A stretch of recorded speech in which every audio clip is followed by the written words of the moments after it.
গুণ বেশি ভাড়া দিয়ে মোটরসাইকেল, কার ও মাইক্রোবাসে রাজধানী ছাড়ছে মানুষ। ফেরিঘাটে ভিড়, সড়কে ধীরগতি।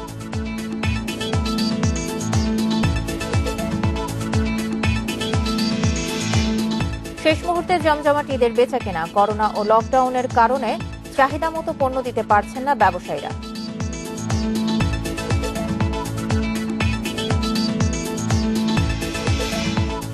ঈদের দিন রাজধানী সহ দেশের বিভিন্ন এলাকায় বৃষ্টির পূর্বাভাস আবহাওয়া অফিসের। সহনীয় থাকবে তাপমাত্রা।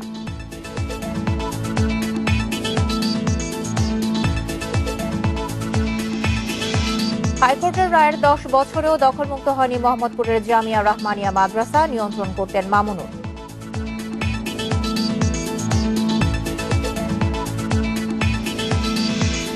গাজায় ইসরায়েলি বিমান হামলা চলছেই, নিহত বেড়ে 67 জন।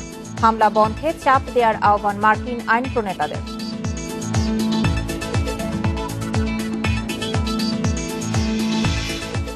স্বাগত সকাল 9টার 1 ঘন্টার বিরতিহীন ইন্ডিপেন্ডেন্ট সংবাদে। সঙ্গে আছি সঞ্চারী মজিদ তমা। শুনছিলেন শিরোনাম, চলে যাচ্ছে পুরো খবরে। করোনা সংক্রমণ রোধে বন্ধ আন্তঃজেলা যাত্রীবাহী বাস। তাই 3 থেকে 4 গুণ ভাড়া দিয়ে হলেও মোটরসাইকেল, প্রাইভেট কার ও মাইক্রোবাসে করে হলেও রাজধানী ছাড়ছে ঘরমুখী মানুষ। তবে ঢাকার সীমানা ছাড়ছেন পায়ে হেঁটে। এভাবে চলাচলের কারণে করোনা সংক্রমণ ঝুঁকি বহু গুণ বাড়ছে বলছেন রোগতত্ত্ববিদরা। এই জনস্রোত দেখে বোঝার উপায় নেই দেশে চলছে করোনার দ্বিতীয় ঢেউ। বুধবার সকাল থেকে গাবতলীতে ঘরমুখী মানুষের ভিড়। বেশিরভাগের উদ্দেশ্য পায়ে হেঁটে আমিনবাজার পৌঁছানো। পরে সেখান থেকে auto rickshaw, CNG, motorcycle, private car বা মাইক্রোবাস কিংবা ট্রাকে করে যাবেন গন্তব্যে। এই সুযোগ নিচ্ছেন চালকরা। যাত্রীদের গুনতে হচ্ছে 3 থেকে 4 গুণ বেশি ভাড়া। মোটরসাইকেল পাইলাম না, 1000 টাকা ভাড়া, দুজন 2000 টাকা ভাড়া, 100 টাকার ভাড়া কেমন দেবো? প্রাইভেটে চাই 700-800 টাকা করে, আর গাড়ি তো পাই না দাম কেমনে। সিরাজগঞ্জ রোডে 3000 টাকা চাচ্ছে, তেমন আমাদের দেওয়া তো সম্ভব না। এদিকে আব্দুল্লাহপুরে বুধবার দিনে দুপুরে প্রকাশ্যেই চলছিল আন্তঃজেলা বাস। পরে খবর পেয়ে পুলিশ এসে বন্ধ করে দেয়। ময়মনসিং আনাঙ্গ 10 টাকা ছাড়ছে, যাইবেছে যাচ্ছে লাগে আমরা গাড়ির উদ্দেশ্যে ছাড়ছি। মানে 200 দেয়, 300 দেয়, 400 দেয়, 500 দেয়। গাবতলী, আব্দুল্লাহপুর, সায়দাবাদ থেকে মোটরসাইকেলে করেও ঢাকার বাইরে ছুটছেন অনেকেই। ইচ্ছে মতো ভাড়া নিচ্ছেন, সেই সঙ্গে নিচ্ছেন 2 জন যাত্রী। করোনা অবস্থায় তো আমাদেরও খারাপ অবস্থা। আমাদের এমন হয় যে আমরা ঘরে বাজার নিতে পারতেছি না। আমাদের যাইতে হয় এখানে তেল খরচ, তারপরে বাড়িতে যাইতে হয়, বাবা মা যাইতে বলতেছে। হ্যাঁ, বাইকের রিস্ক এখন বস, আমাদেরও চাকরি বাকরি নাই, আমাদেরও চলতে হয়। ঠিক না, ঠিক আছে, এখন তো সবসময় নেই, ঈদের জন্য তো নিচ্ছি, যাও যাও রাস্তার জন্য সবসময় গাড়ি যাইতো নাই, বোঝন নাই জন্য দেওয়া। এভাবে গাদাগাদি করে চলাচলের চেয়ে সীমিত পরিসরে আন্তঃজেলা বাস চালু থাকলে ঝুঁকি কমতো বলে মনে করছেন জনস্বাস্থ্য ও রোগতত্ত্ববিদরা। যারা বাড়ি যেতে চান তারা কারা, কোথায় থাকেন, কতজন, সেটা একটা তালিকা তৈরি করা। কাউকে একদিন, কাউকে তার পরের দিন, কাউকে তার পরের দিন, এভাবে 1 মাস ভাবে 30 দিনে আমরা ভেঙে ভেঙে যারা বাড়ি যেতে চান তাদেরকে আমরা ছুটি দিতে পারি। স্বাস্থ্য সতর্কতা মানতে অনীহার কারণে ঈদের পর করোনার সংক্রমণ ভয়াবহ রূপ নিতে পারে বলে আশঙ্কা বিশেষজ্ঞদের। বন ইবনে কামাল, ইন্ডিপেন্ডেন্ট নিউজ, ঢাকা। এই মুহূর্তের সড়কের পরিস্থিতি জানাতে রাজধানীর গাবতলী থেকে যোগ দিচ্ছেন আমাদের সহকর্মী মাহমুদ শরীফ। শরীফ, সড়কে আজকে পরিস্থিতি কেমন দেখছেন গাবতলীতে? ঘরমুখী মানুষের চাপ আজকে কেমন, যেহেতু রাত পোহালেই ঈদ? দেখুন, ঘরমুখী মানুষের যে চাপ সেটি আজকে অনেক কম, গতকালকের তুলনায় বলা চলে অনেক কমে এসেছে। কারণ গণপরিবহন বন্ধ থাকার কারণে যারা ঈদে ঘরমুখ মানুষ আছেন তারা গতকালকে তারা গাবতলী বা আমিনবাজারে যখন এসেছেন তখন কিন্তু তাদের যে অন্য বিভিন্ন বাহন পাওয়া সেটি অনেক কষ্টের ছিল, অনেক গাদাগাদি করে যেতে হতো। কিন্তু আজকে দেখতে পাচ্ছেন যে অনেক বাহন, যেগুলি পিক আপ, ট্রাক, সেগুলি কিন্তু দাঁড়িয়ে আছে, কিন্তু যাত্রী তেমন নেই। সকাল থেকেই যে চিত্র দেখছি, আসলে গতকালকের তুলনায় অনেক কম যাত্রী আজকে, যেহেতু আজকে ঈদের আগের দিন। এ কারণে গতকালকেই বলা চলে মানুষের যে চাপ, সে চাপ সবচেয়ে বেশি ছিল। এখন যে বিষয়টি দাঁড়িয়েছে যে যারা যাচ্ছেন বিভিন্ন গন্তব্যে, দূরের গন্তব্যে 200 কিলোমিটার, 300 কিলোমিটারের দূরত্বের গন্তব্যে, তারা কিন্তু ভেঙে যাচ্ছেন। যদিও ট্রাক বা পিক আপ যেগুলি মালবাহী আছে সেগুলি দূরপাল্লায় তারা যেতে পারছেন। আর অনেক মাইক্রোবাস বা প্রাইভেট কার আছে যেগুলিতে আসলে বলা চলে যাত্রীরা যাচ্ছেন ভেঙে ভেঙে, আবার অনেক বাড়তি ভাড়া দিয়ে তারা যে দূরের গন্তব্যে যাচ্ছেন এর জন্য তারা বলছেন পরিবার পরিজনের সাথে মূলত ঈদ করার উদ্দেশ্য এখানে গণপরিবহন যেহেতু বন্ধ রয়েছে, আন্তঃজেলা গণপরিবহন, সে কারণে এই মানুষের যে ভোগান্তি, এই ভোগান্তি আসলে বলা চলে বেড়েই চলছে। যদিও তারা বলছেন শেষ মুহূর্তে যেহেতু আজকে যাচ্ছেন অনেকটা স্বস্তিতে তারা যেতে পারবেন। কারণ আমরা যে বিষয়টি গতকালকেও দেখেছিলাম যে ফেরিঘাট থেকে শুরু করে গাবতলী বা রাজধানীর বিভিন্ন যে পয়েন্টে মানুষের চাপ, সেই চাপ আজকে অনেক কম এবং গতকালকের তুলনায় আজকে অনেকটা ভাড়া কমেও যাচ্ছেন। আমরা আরেকটি বিষয় হচ্ছে যে এই মানুষের যে ঘরে ফেরা বা বাড়ি ফেরা, এটি আসলে নিয়ন্ত্রণে পুলিশের যে তদারকি বা প্রশাসনের যে নজরদারি সেটি কিন্তু নেই। যদিও এই করোনা সংক্রমণের কারণে বিধিনিষেধ আছে, অর্থাৎ লকডাউনের যেসব বিধিনিষেধ, সেখানে এক জেলা থেকে আরেক জেলায় যাওয়া যাবে না, এই বিধিনিষেধ আসলে বাস্তবে কতটুকু কার্যকর হচ্ছে তা যে দেখভালের দায়িত্ব, সেই দেখভাল কিন্তু আমরা দেখতে পাচ্ছি না। মানুষ এক জেলা থেকে আরেক জেলায় বলা চলে যে পায়ে হেঁটেও অনেকে যাচ্ছেন। যখন ছোট ছোট পরিবহনে তারা এক জেলায় যাচ্ছেন, তখন আরেক জেলায় যখন গাড়ি প্রবেশ করতে পুলিশ বাধা দিচ্ছে, তখন পায়ে হেঁটে তারা সামনে গিয়ে অন্য পরিবহনে তাদের গন্তব্যে যাত্রা করছে। গাবতলী থেকে সড়ক পরিস্থিতি জানাচ্ছিলেন সহকর্মী মাহমুদ শরীফ। করোনার বিধিনিষেধ উপেক্ষা করে ঈদ করতে যাচ্ছিলেন স্বজনদের সঙ্গে, তবে বাড়ি ফিরলেন লাশ হয়ে। মুন্সিগঞ্জের শিমুলিয়া ঘাট থেকে গাদাগাদি করে ফেরিতে মাদারীপুরের বাংলা বাজারে নেমে ভিড়ের চাপে মৃত্যু হয়েছে এক কিশোর সহ 5 জনের, আহত অন্তত 50 জন। চলমান লকডাউনের মধ্যে ফেরি চলাচলের কথা শুরু জরুরি সেবার যানবাহনের জন্য, তবে সে বিধিনিষেধ মানেনি কেউ। কদিন ধরেই পা ফেলার জায়গা ছিল না ফেরিতে।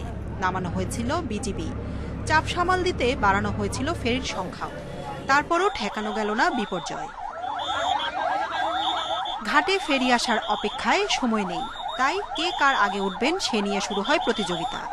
জায়গা না পেয়ে ফেরির বাইরের অংশে ঝুলে উত্তাল পদ্মা পাড়ি দিয়েছেন অনেকে। প্রতি ফেরিতে পার হয়েছেন 6 থেকে 7 হাজার যাত্রী। বুধবার বেলা 11:15টার দিকে শিমুলিয়া ঘাট থেকে প্রায় 3000 যাত্রী নিয়ে রওনা হয় রো ফেরি শাহপরান। 12টার দিকে বাংলাবাজার ঘাটে নোঙর ফেলার সঙ্গে সঙ্গে শুরু হয় নামার লড়াই।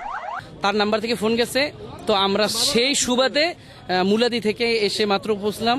এসে দেখি হ্যাঁ আমাদের ঘটনা সত্য, আমার মামা মারা গেছে। আমরা শনাক্ত করেছি। গরমের কোনো শেষ নাই, যেমন মানুষের চাপ ও মোটরসাইকেলটা গেলে একবার অতিরিক্ত চাপ। বছর ঈদের ছুটি বাড়িতে আসতেই হবে, যাওয়া লাগবে এই কারণেই। এ সময় ভিড়ের চাপে মৃত্যু হয় এক কিশোরের।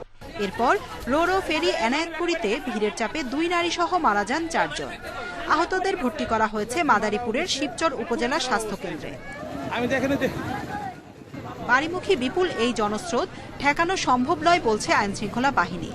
সাধারণ লোকজনের যে সিচুয়েশনটা তৈরি হয়েছে, তাদের পরিস্থিতি বিবেচনা করেই কিন্তু যতটুকু সম্ভব তার মধ্যে থেকেই আমাদের কাজ করতে হচ্ছে এবং আমরা কিন্তু সেভাবে কাজ করে যাচ্ছি।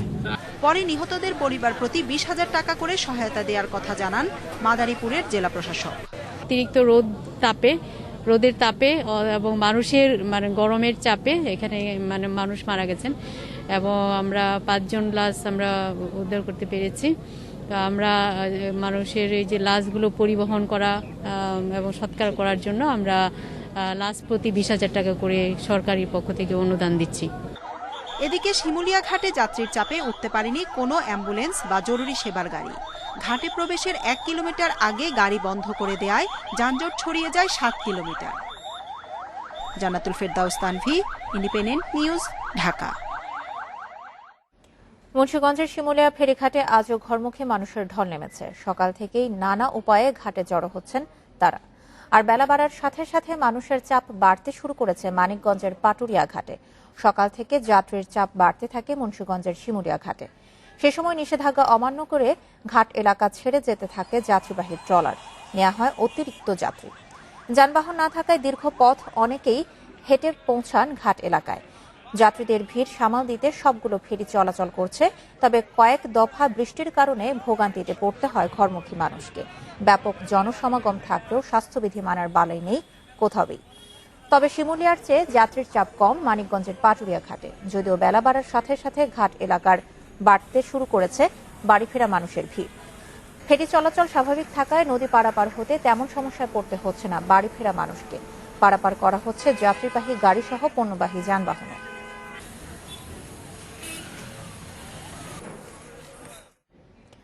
রাত থেকেই মুন্সিগঞ্জের শিমুলিয়া ঘাটে যাত্রীর চাপ রয়েছে। এ বিষয়ে আরো বিস্তারিত জানাতে ঘাট থেকে যোগ দিচ্ছেন সহকর্মী শুভ ঘোষ। শুভ, এখন সেখানে ঘাটের পরিস্থিতি কেমন দেখছেন এবং আইন শৃঙ্খলা বাহিনীর তৎপরতা কেমন? দেখুন, সকাল থেকে যেমনটি বলছিলাম, মানুষ কিন্তু দীর্ঘ পথ পায়ে হেঁটে যানজটের কারণে শিমুলিয়া ঘাটে এসে পৌঁছাচ্ছেন এবং সকালে বৃষ্টির কারণে এই চাপ গতকালকে চেয়ে অনেকটা কম থাকলেও এখন কিন্তু সেই চাপ আরো বেলা বাড়ার সাথে সাথেই বাড়ছে এবং আমরা সকাল থেকে দেখছিলাম যে ঘাট এলাকা থেকে কিন্তু সব কয়টি ফেরি কিছুক্ষণ পরপরই কিন্তু ছেড়ে যাচ্ছে এবং ঘাট কর্তৃপক্ষের পাশাপাশি এখানে কিন্তু আজকে আমরা বিজিবির পাশাপাশি পুলিশের যে নজরদারি সেটি কিন্তু কয়েক গুণ বেড়েছে বলে কিন্তু আমরা দেখতে পেয়েছি এবং যে ফেরিগুলো আসছে সেই ফেরিগুলোতে কিন্তু যানবাহনের চেয়ে যাত্রীর পরিমাণ সব থেকে বেশি এবং আরেকটু বিষয় যদি আমি আপনাকে জানিয়ে রাখি, আমরা দেখছিলাম যে নিষেধাজ্ঞা অমান্য করে কিন্তু পদ্মায় আজকে সকাল থেকে শত শত ট্রলারে করে আপনার যে অতিরিক্ত যাত্রী বোঝাই করে আজকে যে পদ্মা পাড়ি দিচ্ছেন মানুষ জীবনের ঝুঁকি নিয়ে। আসলে প্রশাসনের এত তৎপরতার পরেও আসলে কি করে নিষেধাজ্ঞা অমান্য করে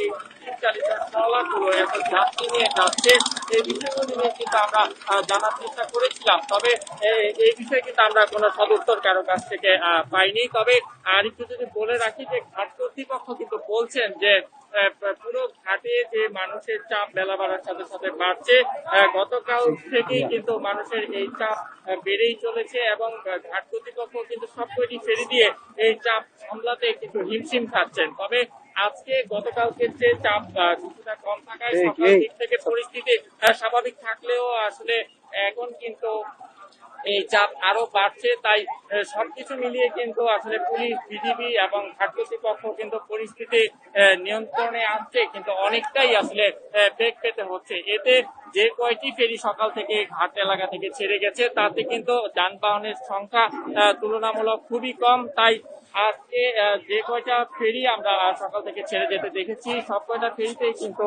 যে মানুষের যে উঠে পড়া ভিড় সেটি কিন্তু রয়েছে। আমরা সকাল থেকে এই পর্যন্ত যদি ছোট্ট করে একটু পরিসংখ্যান দিয়ে রাখি, সকাল থেকে কিন্তু এই পর্যন্ত প্রায় 15টি মতো ফেরি ছেড়ে গেছে, যে 15টি ফেরিতে প্রায় 1,500 থেকে 2,000 এবং 3,000 করে যাত্রীও আসলে কোন কোন ফেরিতে আসলে নিতে দেখা গেছে। এবং আরেকটু যদি জানিয়ে রাখি, আজকে কিন্তু ঘাট এলাকায় ছোট প্রাইভেট কারের পাশাপাশি যে যানবাহন এবং পিকআপ ভ্যানের সংখ্যা কিন্তু বেড়েছে এবং আমরা ঘাটের প্রবেশ মুখ থেকেই দেখছিলাম যে পুরো ঘাট জুড়ে কিন্তু বেলা বাড়ার সাথে সাথে এই ছোট প্রাইভেট কার এবং ব্যক্তিগত যে গাড়িগুলোর সংখ্যা রয়েছে সেটি সারি কিন্তু দীর্ঘ হচ্ছে। তো সব মিলিয়ে যদি বলা চলে যে ঘাটের যে উপচে পড়া ভিড় সেটি যেমন অব্যাহত রয়েছে এবং পরিস্থিতি নিয়ন্ত্রণে আনতেও কিন্তু ঘাট। এই মুহূর্তের সড়কের পরিস্থিতি জানাতে রাজধানীর গাবতলী থেকে যোগ দিচ্ছেন আমাদের সহকর্মী মাহমুদ শরীফ। সড়কে আজকে পরিস্থিতি কেমন দেখছেন গাবতলীতে? ঘরমুখী মানুষের চাপ আজকে কেমন, যেহেতু রাত পোহালেই ঈদ? দেখুন, ঘরমুখী মানুষের যে চাপ সেটি আজকে অনেক কম, গতকালকের তুলনায় বলা চলে অনেক কমে এসেছে। কারণ গণপরিবহন বন্ধ থাকার কারণে যারা ঈদে ঘরমুখী মানুষ আছেন তারা গতকালকে তারা গাবতলী বা আমিনবাজারে যখন এসেছেন তখন কিন্তু তাদের যে অন্য বিভিন্ন বাহন পাওয়া সেটি অনেক কষ্টের ছিল, অনেক গাদাগাদি করে যেতে হতো। কিন্তু আজকে দেখতে পাচ্ছেন যে অনেক বাহন যেগুলি পিকআপ, ট্রাক, সেগুলি কিন্তু দাঁড়িয়ে আছে, কিন্তু যাত্রী তেমন নেই। সকাল থেকেই যে চিত্র দেখছি আসলে গতকালকের তুলনায় অনেক কম যাত্রী আজকে, যেহেতু আজকে ঈদের আগের দিন, এ কারণে গতকালকেই বলা চলে মানুষের যে চাপ সেই চাপ সবচেয়ে বেশি ছিল। এখন যে বিষয়টি দাঁড়িয়েছে যে যারা যাচ্ছেন বিভিন্ন গন্তব্যে, দূরের গন্তব্যে 200 কিলোমিটার 300 কিলোমিটারের দূরত্বের গন্তব্যে, তারা কিন্তু ভেঙে যাচ্ছেন। যদিও ট্রাক বা পিকআপ যেগুলি মালবাহী আছে সেগুলি দূরপাল্লায় তারা যেতে পারছেন, আর অনেক মাইক্রোবাস বা প্রাইভেট কার আছে যেগুলিতে আসলে বলা চলে যাত্রীরা যাচ্ছেন ভেঙে ভেঙে, আবার অনেক বাড়তি ভাড়া দিয়ে তারা যে দূরের গন্তব্যে যাচ্ছেন। এর জন্য তারা বলছেন পরিবার পরিজনের সাথে মূলত ঈদ করার উদ্দেশ্য। এখানে গণপরিবহন যেহেতু বন্ধ রয়েছে, আন্তঃজেলা গণপরিবহন, সে কারণে এই মানুষের যে ভোগান্তি, এই ভোগান্তি আসলে বলা চলে বেড়েই চলছে। যদিও তারা বলছেন শেষ মুহূর্তে যেহেতু আজকে যাচ্ছেন অনেকটা স্বস্তিতে তারা যেতে পারবেন। কারণ আমরা যে বিষয়টি গতকালকেও দেখেছিলাম যে ফেরিঘাট থেকে শুরু করে গাবতলী বা রাজধানীর বিভিন্ন যে পয়েন্টে মানুষের চাপ, সেই চাপ আজকে অনেক কম এবং গতকালকের তুলনায় আজকে অনেকটা ভাড়া কমেও যাচ্ছেন। আমরা আরেকটি বিষয় হচ্ছে যে এই মানুষের যে ঘরে ফেরা বা বাড়ি ফেরা, এটি আসলে নিয়ন্ত্রণে পুলিশের যে তদারকি বা প্রশাসনের যে নজরদারি সেটি কিন্তু নেই। যদিও এই করোনা সংক্রমণের কারণে বিধিনিষেধ আছে, অর্থাৎ লকডাউনের যেসব বিধিনিষেধ, সেখানে এক জেলা থেকে আরেক জেলায় যাওয়া যাবে না, এই বিধিনিষেধ আসলে বাস্তবে কতটুকু কার্যকর হচ্ছে তা যে দেখভালের দায়িত্ব, সেই দেখভাল কিন্তু আমরা দেখতে পাচ্ছি না। মানুষ এক জেলা থেকে আরেক জেলায় বলা চলে যে পায়ে হেঁটেও অনেকে যাচ্ছেন। যখন ছোট ছোট পরিবহনে তারা এক জেলায় যাচ্ছেন, তখন আরেক জেলায় যখন গাড়ি প্রবেশ করতে পুলিশ বাধা দিচ্ছে, তখন পায়ে হেঁটে তারা সামনে গিয়ে অন্য পরিবহনে তাদের গন্তব্যে যাত্রা করছে। গাবতলী থেকে সড়ক পরিস্থিতি জানাচ্ছিলেন সহকর্মী মাহমুদ শরীফ। করোনার বিধিনিষেধ উপেক্ষা করে ঈদ করতে যাচ্ছিলেন স্বজনদের সঙ্গে, তবে বাড়ি ফিরলেন লাশ হয়ে।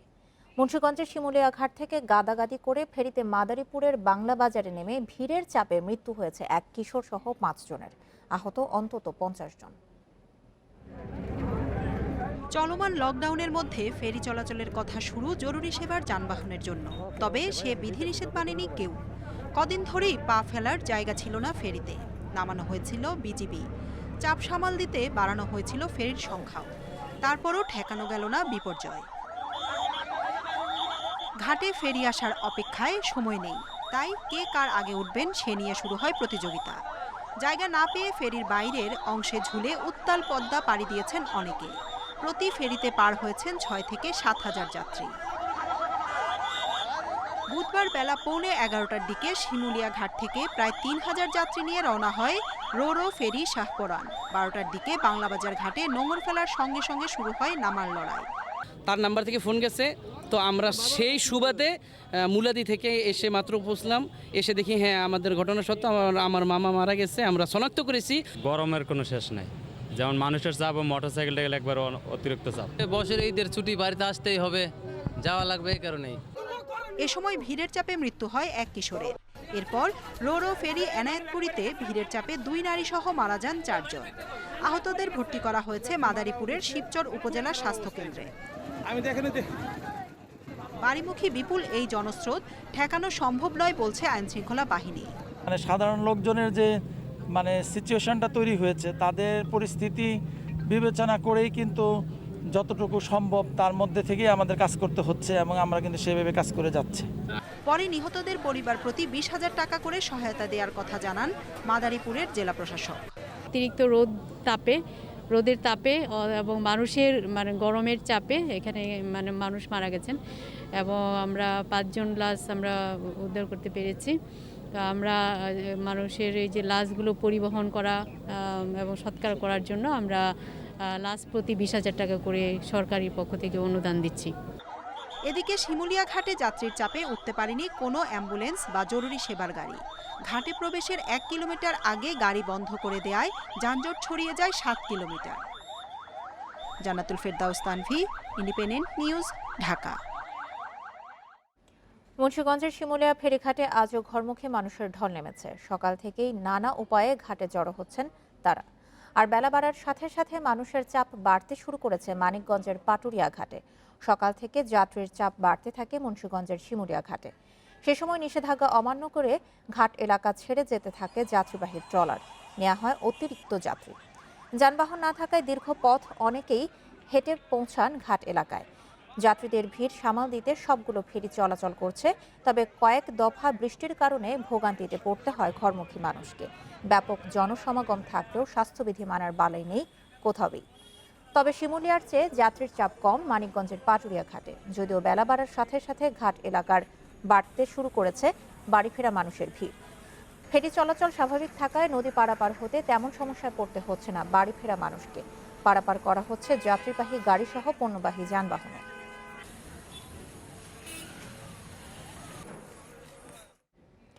রাত থেকেই মুন্সিগঞ্জের শিমুলিয়া ঘাটে যাত্রীর চাপ রয়েছে। এ বিষয়ে আরো বিস্তারিত জানাতে ঘাট থেকে যোগ দিচ্ছেন সহকর্মী শুভ ঘোষ। শুভ, এখন সেখানে ঘাটের পরিস্থিতি কেমন দেখছেন এবং আইনশৃঙ্খলা বাহিনীর তৎপরতা কেমন? দেখুন, সকাল থেকে যেমনটি বলছিলাম, মানুষ কিন্তু দীর্ঘ পথ পায়ে হেঁটে যানজটের কারণে শিমুলিয়া ঘাটে এসে পৌঁছাচ্ছেন এবং সকালে বৃষ্টির কারণে এই চাপ গতকালকের চেয়ে অনেকটা কম থাকলেও এখন কিন্তু সেই চাপ আরো বেলা বাড়ার সাথে সাথেই বাড়ছে এবং আমরা সকাল থেকে দেখছিলাম যে ঘাট এলাকা থেকে কিন্তু সব কয়টি ফেরি কিছুক্ষণ পরপরই কিন্তু ছেড়ে যাচ্ছে এবং ঘাট কর্তৃপক্ষের পাশাপাশি এখানে কিন্তু আজকে আমরা বিজিবির পাশাপাশি পুলিশের যে নজরদারি সেটি কিন্তু কয়েক গুণ বেড়েছে বলে কিন্তু আমরা দেখতে পেয়েছি এবং যে ফেরিগুলো আসছে সেই ফেরিগুলোতে কিন্তু যানবাহনের চেয়ে যাত্রীর পরিমাণ সব থেকে বেশি এবং আরেকটু বিষয় যদি আমি আপনাকে জানিয়ে রাখি, আমরা দেখছিলাম যে নিষেধাজ্ঞা অমান্য করে কিন্তু পদ্মায় আজকে সকাল থেকে শত শত ট্রলারে করে আপনার যে অতিরিক্ত যাত্রী বোঝাই করে আজকে যে পদ্মা পাড়ি দিচ্ছেন মানুষ জীবনের ঝুঁকি নিয়ে। আসলে প্রশাসনের এত তৎপরতার পরেও আসলে কি করে নিষেধাজ্ঞা অমান্য করে এই চালিত ট্রলারগুলো এত যাত্রী নিয়ে যাচ্ছে, এই বিষয়গুলো নিয়ে কিন্তু আমরা জানার চেষ্টা করেছিলাম। তবে এই বিষয়ে কিন্তু আমরা কোনো সদুত্তর কারো কাছ থেকে পাইনি। তবে আর একটু যদি বলে রাখি যে ঘাট কর্তৃপক্ষ কিন্তু বলছেন যে পুরো ঘাটে যে মানুষের চাপ বেলা বাড়ার সাথে সাথে বাড়ছে, গতকাল থেকেই কিন্তু মানুষের এই চাপ বেড়েই চলেছে এবং ঘাট কর্তৃপক্ষ কিন্তু সবকটি ফেরি দিয়ে এই চাপ সামলাতে কিন্তু হিমশিম খাচ্ছেন। তবে আজকে গতকালকের যে চাপ কিছুটা কম থাকায় সকাল দিক থেকে পরিস্থিতি স্বাভাবিক থাকলেও আসলে এখন কিন্তু এই চাপ আরো বাড়ছে। তাই সবকিছু মিলিয়ে কিন্তু আসলে পুলিশ, বিজিবি এবং ঘাট কর্তৃপক্ষ কিন্তু পরিস্থিতি নিয়ন্ত্রণে আনছে, কিন্তু অনেকটাই আসলে বেগ পেতে হচ্ছে। এতে যে কয়টি ফেরি সকাল থেকে ঘাট এলাকা থেকে ছেড়ে গেছে তাতে কিন্তু যানবাহনের সংখ্যা তুলনামূলক খুবই কম। তাই আজকে যে কয়টা ফেরি আমরা সকাল থেকে ছেড়ে যেতে দেখেছি, সব কয়টা ফেরিতেই কিন্তু যে মানুষের যে উঠে পড়া ভিড় সেটি কিন্তু রয়েছে। আমরা সকাল থেকে এই পর্যন্ত যদি ছোট্ট করে একটু পরিসংখ্যান দিয়ে রাখি, সকাল থেকে কিন্তু এই পর্যন্ত প্রায় 15টি মতো ফেরি ছেড়ে গেছে, যে 15টি ফেরিতে প্রায় 1,500 থেকে 2,000 এবং 3,000 করে যাত্রীও আসলে কোনো কোনো ফেরিতে আসলে নিতে দেখা গেছে। এবং আরেকটু যদি জানিয়ে রাখি, আজকে কিন্তু ঘাট এলাকায় ছোট প্রাইভেট কারের পাশাপাশি যে যানবাহন এবং পিকআপ ভ্যানের সংখ্যা কিন্তু বেড়েছে এবং আমরা ঘাটের প্রবেশ মুখ থেকেই দেখছিলাম যে পুরো ঘাট জুড়ে কিন্তু বেলা বাড়ার সাথে সাথে এই ছোট প্রাইভেট কার এবং ব্যক্তিগত যে গাড়িগুলোর সংখ্যা রয়েছে সেটির সারি কিন্তু দীর্ঘ হচ্ছে। তো সব মিলিয়ে যদি বলা চলে যে ঘাটের যে উপচে পড়া ভিড় সেটি যেমন অব্যাহত রয়েছে এবং পরিস্থিতি নিয়ন্ত্রণে আনতেও কিন্তু ঘাট কর্তৃপক্ষের পাশাপাশি সবাইকে আসলে অনেকটা বেগ পেতে হচ্ছে। তবে স্বাস্থ্যবিধির কথা যদি বলে রাখি, সরকার পক্ষ থেকে স্বাস্থ্যবিধি মানতে যে ধরনের বিধিনিষেধ বা নিষেধাজ্ঞা দেওয়া হয়েছে সেটি কিন্তু কোনোভাবেই এখানে মানা হচ্ছে না। পাশাপাশি অধিকাংশ মানুষকেও কিন্তু আমরা এখানে মাস্ক পরতে দেখিনি। এতে করোনা সংক্রমণ আরো অনেক বাড়বে বলেও কিন্তু মনে করছে সংশ্লিষ্টরা। মুন্সিগঞ্জের শিমুলিয়া ঘাটের সবশেষ পরিস্থিতি জানাছিলেন শুভ ঘোষ। পাটুরিয়া ফেরিঘাটের সবশেষ পরিস্থিতি এবার জানবো সহকর্মী মঞ্জুর রহমানের কাছ থেকে। মঞ্জুর, আজকে পাটুরিয়া ঘাটের এখনকার পরিস্থিতি কেমন দেখছেন? আইন শৃঙ্খলা বাহিনীর তৎপরতা কেমন এবং জরুরি অবস্থার কারণে যদি কোনো সেবা থেকে থাকে সেটির ব্যবস্থা কি ধরনের রয়েছে? সকাল থেকে আমি আপনাকে দেখাচ্ছি যেরকম যে পাটুরিয়া ঘাট কিন্তু এখন একেবারেই স্বাভাবিক অবস্থায় থাকলেও তেমন কিন্তু দুর্ভোগ নেই। কারণ আপনি জানেন যে পাটুরিয়া দৌলতদিয়া নৌ রুটে মোট 16টি ফেরি চলাচল করছে, অর্থাৎ ঈদের ঘরমুখে যেসব যাত্রীরা আসতেছেন তারা কিন্তু এখন নির্বিঘ্নে ভোগান্তি ছাড়া তারা পার হয়ে যাচ্ছেন। আরেকটি বিষয় হলো যে গতকাল যেমন ঢাকা আরিচা মহাসড়ক কিন্তু প্রায় 30 কিলোমিটার যানজট ছিল এবং 30 কিলোমিটার যানজটে থেকে মানুষের কিন্তু একটা চরম ভোগান্তির শিকার হতে হয়েছে। আজকে আমরা যেটা দেখেছি, আমরা খবরও নিয়েছি এবং মানিকগঞ্জ থেকে যখন পাটুরিয়া ঘাটে এসেছি তখন আমরা দেখেছি ঢাকা আরিচা মহাসড়ক কিন্তু একেবারে যানবাহন শূন্য, অর্থাৎ তারা আসতেছেন এবং চলে যাচ্ছেন। আমরা গত ঈদেও দেখেছি যে ঈদের আগের দিন পাটুরিয়া ঘাটে একটা ব্যক্তিগত যানবাহনের দীর্ঘ সারি থাকে, কিন্তু এবার ঈদের একের চিত্রটা একেবারেই ভিন্ন। পাটুরিয়া ঘাটে ব্যক্তিগত যানবাহনের কোনো সারি নেই। যেসব ব্যক্তিগত যানবাহন আসতেছে তারা নির্বিঘ্নে পার হয়ে যাচ্ছে। আপনি দেখতে পাচ্ছেন আমার সামনে কিন্তু একটি রজনীগন্ধা নামে একটি ক্রেতা ফেরি, সেটি কিন্তু একেবারে খালি পড়ে আছে।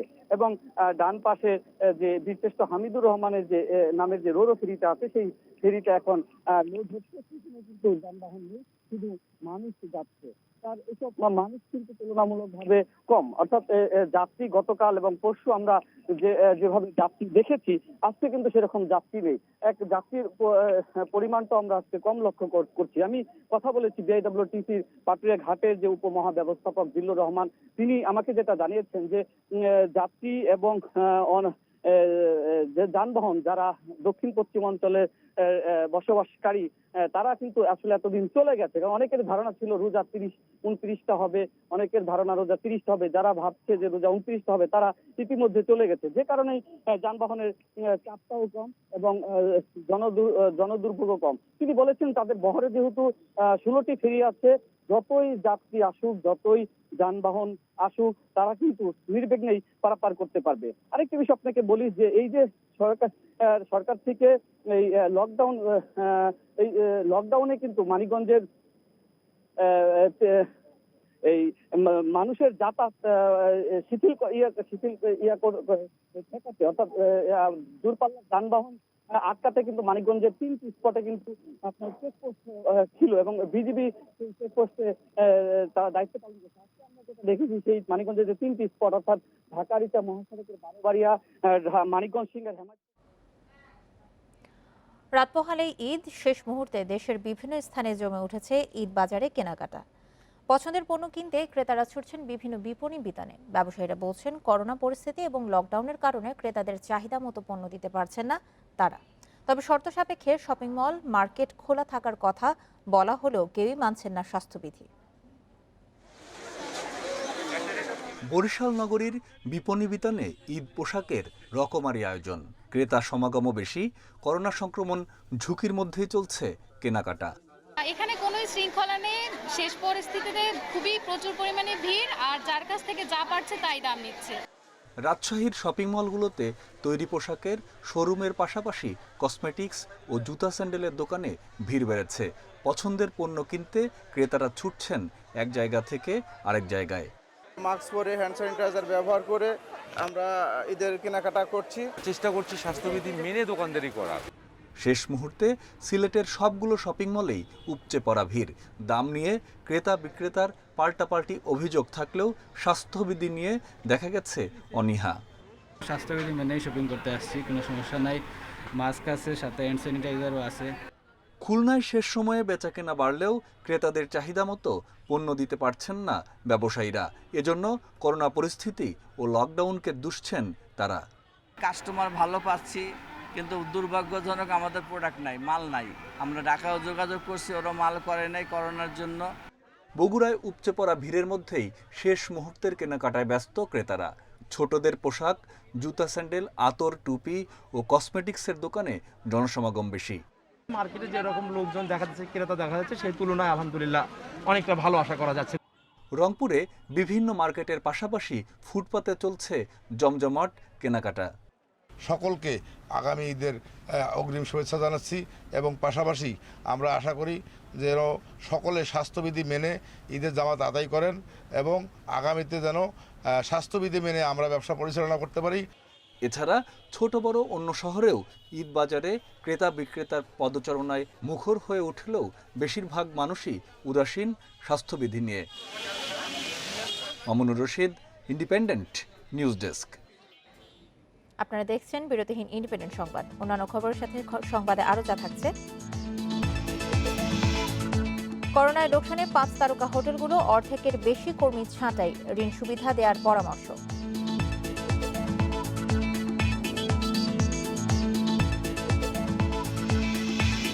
ভারতে করোনায় একদিনে 4,126 জনের মৃত্যু, নতুন 3,62,000-এর বেশি রোগী শনাক্ত।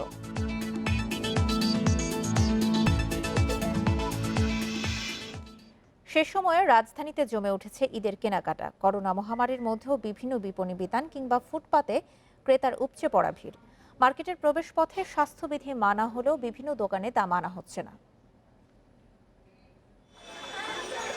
দোরগোড়ায় ঈদ, তাই তো করোনা সংক্রমণ বাড়ার শঙ্কা আর সরকারি নানা বিধিনিষেধ ভুলে বিপণী বিতানে ভিড় করছেন ক্রেতারা। রাজধানী বিভিন্ন শপিং মল, মার্কেট সহ দোকানে মানুষের ভিড়ে তিল ধারণে জায়গা নেই। করোনা ঝুঁকি থাকলেও তার তোয়াক্কা করছেন না ক্রেতারা। স্বাস্থ্যবিধি ও সামাজিক দূরত্ব না মেনে পছন্দের পণ্য কিনতে ব্যস্ত সবাই। ছেলেদের পাঞ্জাবি, বাচ্চাদের পোশাক সহ নানা পণ্যের অফারও দিচ্ছেন দোকানিরা। আমাদের জন্য কিন্তু গুরুত্বপূর্ণ মাস্ক পরা, তবে অনেকে দেখি যে পরে না। তবে আমার ভালো তো আমি বুঝি যে মাস্ক পরলে আমার জন্য অনেক নিরাপদ। এদের আনন্দেতে মানুষের দিশাহারা হয়ে এখন আসতে হয়, বাচ্চা কাচ্চাদের ইয়ে করতে হয়, মার্কেটিং করতে হয়, না করলে তো হয় না। করোনায় আয় কমে যাওয়ায় আগের চেয়ে ক্রেতা কম বলে দাবি ব্যবসায়ীদের। তারপরও গণপরিবহন খোলায় বিক্রি নিয়ে সন্তুষ্ট তারা। বর্তমানে ব্যবসা টিকিয়ে রাখাই বড় লক্ষ্য তাদের। টুকটাক বেচা নেওয়া ভালোই হয়েছে, খারাপ না। মানে আবার লকডাউনে মন্দির ভালো, এটা ঠিক আছে আলহামদুলিল্লাহ। একটু মোটামুটি এই 13 তারিখ থেকে ছাড়ছে, তাও আমরা চলার মতো এখন একটু চলতে পারবো। যদি সামনে লকডাউন না দেয় তাহলে আমাদের একটু মোটামুটি আল্লাহ দিলে একটু ভালোই হবে। শপিং মলের পাশাপাশি বিক্রি বেড়েছে ফুটপাতেও। চাঁদ রাতে বিক্রি আরও জমবে বলে আশা ব্যবসায়ীদের। Shahid Ahmed, independent news, Dhaka. ঈদ উল ফিতর উপলক্ষে আজ জাতির উদ্দেশ্যে ভাষণ দেবেন প্রধানমন্ত্রী শেখ হাসিনা। বুধবার প্রধানমন্ত্রীর প্রেস সচিব ইহসানুল করিম স্বাক্ষরিত এক বিজ্ঞপ্তিতে এই তথ্য জানানো হয়েছে। প্রেস সচিব জানান, ঈদ উল ফিতর উপলক্ষে বৃহস্পতিবার সন্ধ্যা 7:15টায় করোনা মহামারীর সংকট কাটিয়ে উঠতে প্রয়োজনীয় নির্দেশনা দেবেন বলে ধারণা করা হচ্ছে।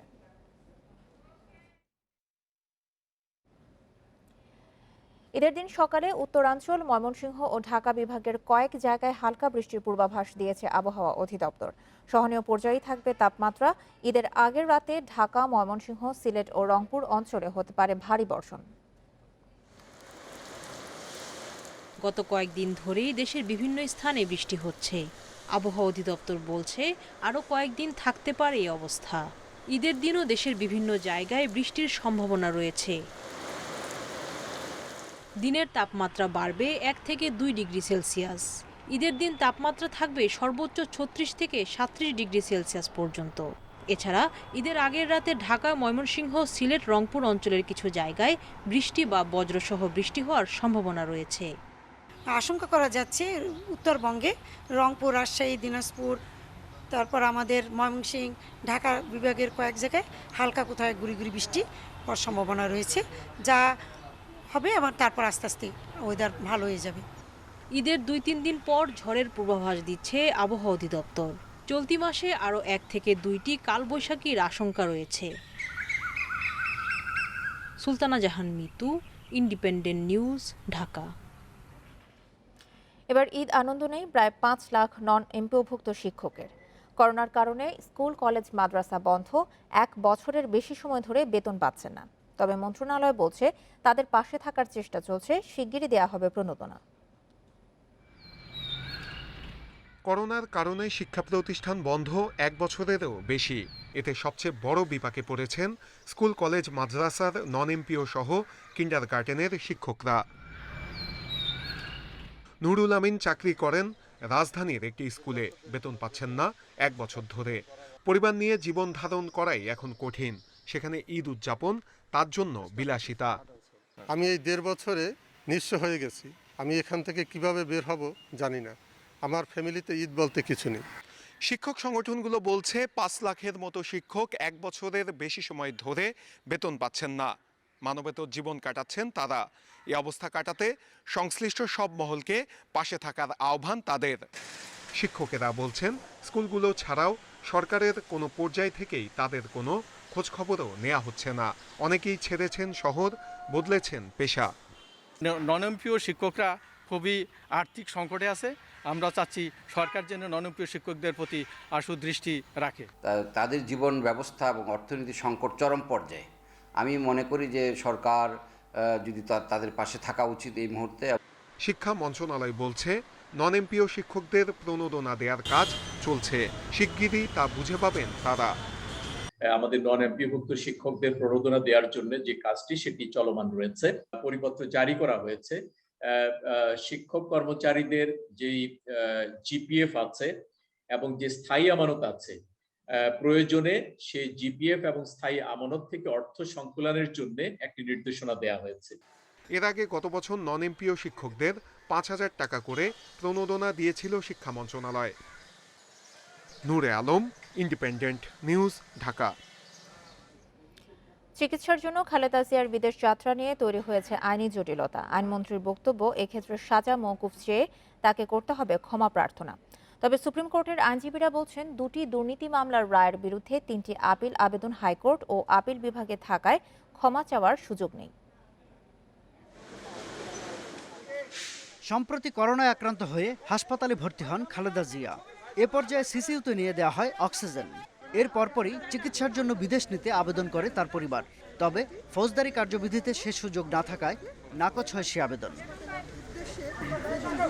এ অবস্থায় একটি বেসরকারি টেলিভিশন টকশোতে আইনমন্ত্রী জানান, চিকিৎসা নিতে বিদেশ যেতে চাইলে সাজা মওকুফ চেয়ে ক্ষমা প্রার্থনা করতে হবে দুর্নীতি মামলায় দণ্ডিত বিএনপি চেয়ারপারসনকে। তবে আইনমন্ত্রীর এ বক্তব্যে একমত নন খালেদা জিয়ার আইনজীবী। ক্ষমা প্রার্থনা করার প্রশ্ন তখনই আসে যখন কোনো আসামির দণ্ডাদেশ চূড়ান্ত হয়। যে দুইটা মামলার সাজা হয়েছে তা এখনও চূড়ান্ত হয়নি, আপিল বিভাগে তার শুনানি হবে। তো এই ক্ষেত্রে মার্কশিট পিটিশন তো প্রশ্ন আসে না। সুপ্রিম কোর্টের আরেক আইনজীবী শাহদিন মালিক মনে করেন, এখনও ক্ষমা চাওয়ার সুযোগ আছে। যে উনি আপিল করেছেন কি চেয়ে? আপিল করেছেন যে ওনার সাজা বাতিল চেয়ে, তাই তো? আমি মনে করি যে এই পর্যায়ে যদি উনি মহামান্য রাষ্ট্রপতিকে সংবিধানের 49 অনুচ্ছেদের অধীনে এই সাজা মওকুফ করার জন্য প্রার্থনা করেন, তাহলে সেটা নিশ্চয়ই করতে পারেন। এদিকে খালেদা জিয়ার আবেদন নাকচ হওয়াকে আইনসঙ্গত উল্লেখ করে ক্ষমা প্রশ্নে মতামত তুলে ধরেন সুপ্রিম কোর্টের আরেক আইনজীবী খুরশিদ আলম খান। তার 3টা মামলা তো এখন পেন্ডিং আছে, একটা হাইকোর্ট ডিভিশন, 2টা অ্যাপেলেট ডিভিশনে। আমি মনে করি ক্ষমা চাওয়ার বিষয়টা এখনো মনে হয় ওই পর্যন্ত যায় নাই, এখনো মনে হয় সেই পর্যন্ত যায়নি, কারণ আপিল তো পেন্ডিং। আপিল যখন পেন্ডিং থাকবে, এই আপিলগুলোতে নিষ্পত্তি করতে হবে। সাজাপ্রাপ্তকে বিদেশ যাওয়ার অনুমতি দেওয়ার কোনো প্রভিশন নাই। সেক্ষেত্রে বিদেশে নিয়ে চিকিৎসা করাতে হাইকোর্ট বিভাগ ও আপিল বিভাগে শুনানির অপেক্ষায় থাকা 3টি আপিল আবেদন নিষ্পত্তির অপেক্ষায় থাকতে হচ্ছে খালেদা জিয়াকে। শাহাদাত স্বপন, ইন্ডিপেন্ডেন্ট নিউজ, ঢাকা। হাইকোর্টের রায়ের 10 বছর পরও দখলমুক্ত হয়নি জামিয়া রহমানিয়া আরাবিয়া মাদ্রাসা। শুরুতে বিএনপি জামায়াতের প্রশ্রয়, পরে আওয়ামী লীগ সরকারের সময় হেফাজতের প্রভাব খাটিয়ে ধরে রাখা হয়েছে দখল। খেলাফত মজলিস নেতা আজিজুল হকের দখল করা ওয়াকফ সম্পত্তি এখন নিয়ন্ত্রণ করছে তার ছেলে মামুনুল হক ও মাহফুজুল হক। রাজনৈতিক পরিচয়ে মসজিদ মাদ্রাসা দখলে দৃষ্টান্ত হয়ে আছে মোহাম্মদপুরের 7 মসজিদের পাশের জামিয়া রহমানিয়া আরাবিয়া মাদ্রাসা। 1988 সালে এই মাদ্রাসার নামে 10 কাঠা জমি ওয়াকফ করে দান করেন মোহাম্মদপুরের বাসিন্দা হাজি মোহাম্মদ আলী ও নূর হোসেন। প্রতিষ্ঠার পর যখন সুনাম ছড়াচ্ছিল, তখন এর নেতৃত্ব নিয়ে দেখা দেয় দ্বন্দ্ব। এই বিবাদ প্রকাশ্যে আসে 2001 সালে। তখন বিএনপি জামাত জোট ক্ষমতায় থাকায় মাদ্রাসার দখল নেন খেলাফত মজলিসের নেতা মুফতি আজিজুল হক। সে বছর আজিজুল হকের বিরুদ্ধে মামলা করে মাদ্রাসার তখনকার কমিটি। উচ্চ আদালতের 2007 সালের রায়ের আলোকে 21 সদস্যের কমিটিকে 3 বছরের জন্য অনুমোদন দেয় ওয়াকফ প্রশাসন। এই কমিটির বিরুদ্ধে আদালতে আপিল করেও হেরে যান আজিজুল হক। 2010 সালে আবারও মাদ্রাসার নিয়ন্ত্রণ নিতে তৎপর হন আজিজুল হক। এই সময় তিনি কাজে লাগান হেফাজতে ইসলামের প্রভাব। প্রথমে ওয়াকফ প্রশাসককে ব্যবহার করে অনুমোদন করান 11 সদস্যের কমিটি। 2 মাসের মাথায় রিট হলে বাতিল হয়ে যায় সেই কমিটিও। আর 2010 সালে মাহফুজুল হক আর মাহমুদুল হকের 19 সদস্যের কমিটিও বাতিল হয় হাইকোর্টের রিটে। পরে 2011 সালের 8 ডিসেম্বর রিভিশন মামলায় আজিজুল হকের বিরুদ্ধে রায় দেন বিচারপতি মীর হাসমত আলীর একক বেঞ্চ। তবে গত 10 বছরে রায় কার্যকরে ওয়াকফ বা স্থানীয় প্রশাসনের কোনো সহযোগিতায় পাননি বিতাড়িত কমিটি। মামুনুল হক, মাহফুজুল হক সাহেবদের যে রাজনৈতিক যে দৌরাত্ম, রাজনৈতিক যে দুর্বসন্ধিমূলক দৌরাত্ম, ওই দৌরাত্মর কাছে প্রকৃত মালিকরা অসহায়। মামুনুল ও মাহফুজুল হেফাজত নেতা হওয়ায় এই বিষয়ে কথা বলতে চাননি ওয়াকফ প্রশাসক আবদুল্লাহ সাজ্জাদ, সহকারী প্রশাসক রায়হান কাউসার সহ অন্যান্য কর্মকর্তারা। Arafatur Rahman, independent news, Dhaka. ধর্ষণ ও সহিংসতা সহ 5 মামলায় মামুনুল হককে আরও 15 দিনের রিমান্ডে পেয়েছে পুলিশ। বুধবার সকালে Narayanganj senior judicial magistrate Ahmed Humayun কবিরের ভার্চুয়াল আদালতে হাজির করে 38 দিনের রিমান্ড আবেদন করা হয়েছিল। স্বাধীনতার সুবর্ণ জয়ন্তীতে মুজিব জন্ম শতবর্ষে ভারতের প্রধানমন্ত্রী নরেন্দ্র মোদীর বাংলাদেশ সফরের বিরোধিতা করে নতুন করে তৎপর হয় হেফাজতে ইসলাম। রাজধানী থেকে শুরু করে ব্রাহ্মণবাড়িয়া, চট্টগ্রামে তাণ্ডব চালায় সংগঠনটির নেতাকর্মীরা। 28 মার্চ হরতাল ডেকে নারায়ণগঞ্জে গাড়ি ভাঙচুর, অগ্নিসংযোগ সহ সহিংসতার ঘটনায় সিদ্ধিরগঞ্জ থানায় পুলিশ 5টি আর র্যাব করে আরও একটি মামলা। 3 এপ্রিল সোনারগাঁওয়ে রিসোর্টে নারীসহ অবরুদ্ধ হন হেফাজত নেতা মামুনুল হক। ওই ঘটনায় মহাসড়কে আগুন দিয়ে বিক্ষোভ, আওয়ামী লীগ ও এর সহযোগী সংগঠনের নেতার বাড়িতে চালানো হয় হামলা। সেসব ঘটনার 6 মামলার 3টিতেই প্রধান আসামি মামুনুল হক। 30 এপ্রিল সোনারগাঁও থানায় মামুনুলের বিরুদ্ধে ধর্ষণ মামলা করেন কথিত স্ত্রী ঝর্ণা। বুধবার নারায়ণগঞ্জ সিনিয়র জুডিশিয়াল ম্যাজিস্ট্রেটের ভার্চুয়াল আদালতে নিয়ে ধর্ষণসহ নাশকতার 5 মামলায় মামুনুলকে 38 দিনের রিমান্ড চায় পুলিশ। শুনানির পর 15 দিন রিমান্ড মঞ্জুর করে আদালত। 5টি মামলায় মামুনুল হকের বিরুদ্ধে আমরা বিজ্ঞ আদালতে রিমান্ড আবেদন করি। রিমান্ড আবেদনের প্রেক্ষিতে আজকে বিজ্ঞ চিফ জুডিশিয়াল ম্যাজিস্ট্রেট আদালত নারায়ণগঞ্জ সেখানে শুনানি হয়। শুনানি শেষে ভার্চুয়াল কোর্ট সোনারগাঁর 3 মামলায় এবং সিদ্ধিরগঞ্জের 2 মামলায় এই 5 মামলায় 3 দিন করে 15 দিনের রিমান্ড মঞ্জুর করেন। তাকে আমরা রিমান্ডে নিয়ে জিজ্ঞাসাবাদ করা হবে। জিজ্ঞাসাবাদের প্রেক্ষিতে আমরা যে সমস্ত তথ্যাদি পাবো সেই অনুসারে বিজ্ঞ আদালতের কাছে আমরা সেটা উপস্থাপন করব। 26 থেকে 28 মার্চ পুলিশের সঙ্গে হেফাজত নেতাকর্মীদের সংঘর্ষে নিহত হন 17 জন। এসব ঘটনায় সারা দেশে মামলা হয়েছে 50-এরও বেশি। বন ইবনে কামাল, ইন্ডিপেন্ডেন্ট নিউজ। চট্টগ্রামে চাঞ্চল্যকর মৃত্যু হত্যায় অবশেষে গ্রেপ্তার হলেন বাবুল আক্তার। তাকে জিজ্ঞাসাবাদের জন্য 5 দিনের রিমান্ডে পেল পিবিআই। তাদের তদন্তে এই হত্যাকাণ্ডে বাবুলের সংশ্লিষ্টতা পাওয়ায় থানায় মামলা করেন মৃতুর বাবা মোশাররফ হোসেন। এতে বাবুল সহ আসামি 8 জন। মঙ্গলবার সন্ধ্যা থেকেই জিজ্ঞাসাবাদের জন্য পিবিআই এর হেফাজতে ছিলেন সাবেক পুলিশ কর্মকর্তা বাবুল আক্তার। বুধবার দুপুরে পাঁচলাইশ থানায় এসে মিতু হত্যায় বাবুল আক্তারকে প্রধান আসামি করে মামলা করেন মিতুর বাবা মোশাররফ হোসেন। এতে বাবুল ও তার 2 সোর্স এহতেশামুল হক ভোলা, কামরুল ইসলাম মুসা সহ আসামি করা হয়েছে 8 জনকে। মিতুর বাবার অভিযোগ 2013 সালে কক্সবাজারে কর্মরত অবস্থায় এক উন্নয়ন কর্মীর সঙ্গে সম্পর্ক ছিল বাবুলের। বিষয়টি জানাজানি হওয়ার পর মিতুকে পরিকল্পিতভাবে ঠান্ডা মাথায় হত্যা করান বাবুল। বাবুল আক্তার বিরুদ্ধে তার অভিযোগ পাইছে, অন্তর কর্মকর্তা বহু সময় থেকে জানাইছে। সেই কারণে আমি নিজে বাবুল আক্তার সহ আর আগে যারা সম্পৃক্ত ছিল এই সম্পৃক্ত আসামিদের বিরুদ্ধে আমি বাদী হয়ে নিজে মামলা করছি। পরে এ মামলার তদন্তের দায়িত্ব পিবিআইকে দেওয়া হচ্ছে বলে জানান পাঁচলাইশ থানার ভারপ্রাপ্ত কর্মকর্তা। এটির মূল মামলাটি পিবিআই তদন্ত করছিল। পিবিআই প্রস্তাবের প্রেক্ষিতে পিবিআই হেডকোয়ার্টার্স থেকে মামলাটি তদন্তভার পিবিআই অধিগ্রহণ করেছে। আমরা দ্রুতই মামলার নথিপত্র পিবিআইয়ের কাছে হস্তান্তর করব। এরপর দুপুর 2:30টার দিকে বাবুলকে নেওয়া হয় আদালতে। এই সময় বাবুলকে 7 দিনের রিমান্ড চাইলে 5 দিনের রিমান্ড মঞ্জুর করে আদালত। আমরা বাবুল আক্তারকে গ্রেপ্তারপূর্বক বিজ্ঞ আদালত আজকে সুপর্দ করি। আমরা 7 দিনের রিমান্ড মঞ্জুরের জন্য বিজ্ঞ আদালতে আবেদন করি এবং সেই আবেদনের প্রেক্ষিতে বিজ্ঞ আদালত আমাদেরকে 5 দিনের রিমান্ড মঞ্জুর করেন। রিমান্ড বিরোধিতা করে জামিন চেয়েছি। আমাদের রিমান্ড নামঞ্জুরের আবেদনটাও নামঞ্জুর হয়েছে, জামিন আবেদনও নামঞ্জুর হয়েছে। আদালত সন্তুষ্ট হয়ে 5 দিনের পুলিশ রিমান্ড মঞ্জুর করেছেন এবং উইদিন 10 ডেজের মধ্যে প্রতিবেদনটা দেওয়ার নির্দেশ দিয়েছেন। এই আদেশে আমরা জামিন পাইনে সন্তুষ্ট হয়েছে। আমরা আমরা উচ্চ আদালতে যাব। 2016 সালের 5 জুন চট্টগ্রামের জিসি মোড়ে ছেলেকে স্কুল বাসে তুলে দেওয়ার সময় গুলি করে ও কুপিয়ে হত্যা করা হয় তখনকার পুলিশ সুপার বাবুল আক্তারের স্ত্রী মাহমুদা খানম মিতুকে। Iftekhar Faisal, independent news, Chattogram. PBI এর তদন্তে মৃত হত্যার মূল পরিকল্পনাকারী বাবুল আক্তার। বিশ্বস্ত সোর্স মুসা সহ 9 সহযোগীকে নিয়ে এই হত্যাকাণ্ড ঘটান তিনি। লেনদেন হয়েছে 3 লাখ টাকা। মৃতুর স্বজনদের দাবি অন্য এক নারীর সঙ্গে সম্পর্কের জেরে হত্যা করা হয়েছে মৃতুকে। মিতু হত্যার পর স্বামী বাবুল আক্তারের এই কান্না দেখে তখন কেউ ধারণাও করেনি যে স্ত্রী হত্যায় তার সংশ্লিষ্টতা থাকতে পারে।